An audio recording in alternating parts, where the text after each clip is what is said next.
Form is temporary but class is permanent. Sydney cricket গ্রাউন্ডে যেটা আরও একবার প্রমাণ করলেন ভারতের দুই কিংবদন্তি রোহিত শর্মা ও বিরাট কোহলি। অস্ট্রেলিয়ার মাটিতে স্টার্ক হেজেলউডদের এভাবে পাড়ার বোলার বানাতে পারে যে কেবল এই দুজনেই।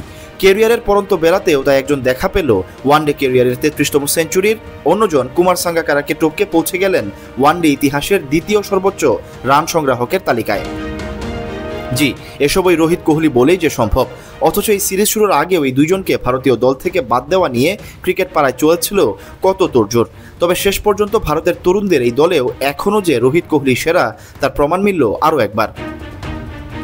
প্রথম দুই ম্যাচে ভারতকে হারিয়ে আগেই সিরিজটা নিজেদের করে নিয়েছিল স্বাগতিক অস্ট্রেলিয়া, যেখানে প্রথম ম্যাচে ফ্লপ ছিলেন রোহিত কোহলি দুজনেই।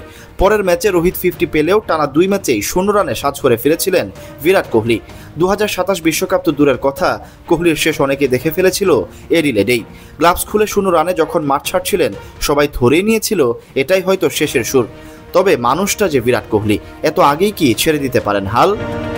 গোটা ক্যারিয়ারে সব অর্জন করেও যাকে নিয়মিতই দিতে হচ্ছে নিজেকে প্রমাণ, সে বিরাট কোহলি পরন্ত বেলাতেও দেখালেন তার ক্যালিবার। একই দৃশ্য যেন রোহিত শর্মাকে ঘিরেও। অস্ট্রেলিয়া সিরিজ দিয়েই ভারতের ওয়ানডে দলের নেতৃত্বের ব্যাটন চলে গিয়েছিল শুভমান গিলের কাছে। অথচ সিরিজ শেষে দেখা যাচ্ছে 3 ম্যাচের এই ওয়ানডে সিরিজে 1 সেঞ্চুরি ও 150-তে সবচেয়ে বেশি 202 রানও রোহিত শর্মার। আর ওয়ানডেতে নতুন নেতৃত্ব পাওয়া শুভমান গিল অস্ট্রেলিয়ার মাটিতে 3 ম্যাচে 14 অ্যাভারেজে রান করেছেন মাত্র 43। এমনকি প্রথম 2 ম্যাচে 0 রানে আউট হওয়া বিরাট কোহলিরও রান তার চেয়ে বেশি 74। ভাবা যায়?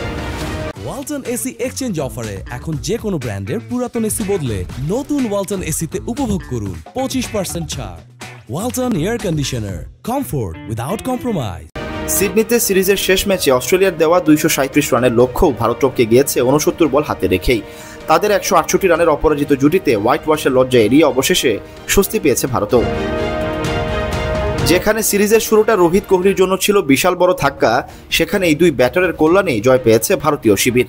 একই ম্যাচে প্রথমে ফিল্ডিংয়ে ক্যাচ নিয়ে আন্তর্জাতিক ক্রিকেটে যেমন 100 ক্যাচের রেকর্ড গড়তে পেরেছে রোহিত শর্মা, তেমনি আন্তর্জাতিক ক্রিকেটে কোনো একটি দেশের বিরুদ্ধে উইকেট রক্ষক না হয়েও সাধারণ ফিল্ডার হিসেবে সবচেয়ে বেশি ক্যাচ ধরার বিশ্ব রেকর্ডও করেছেন কোহলি। অস্ট্রেলিয়ার বিরুদ্ধে সব ধরনের ক্রিকেট মিলিয়ে কোহলির ক্যাচের সংখ্যা হলো 77। আর পরবর্তীতে ব্যাট হাতে নেমে যেন পুরনো সেই মানিকজোর।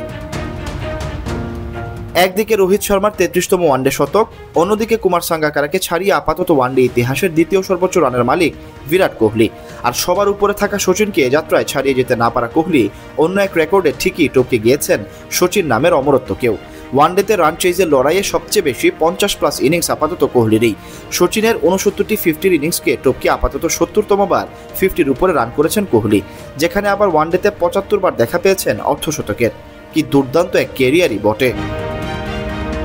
অথচ 2027 বিশ্বকাপ তো দূরের কথা, জোর গুঞ্জন অস্ট্রেলিয়ার বিপক্ষে এই সিরিজের পরেই হয়তো অবসরে চলে যেতে হবে রোহিত কোহলি দুজনকেই।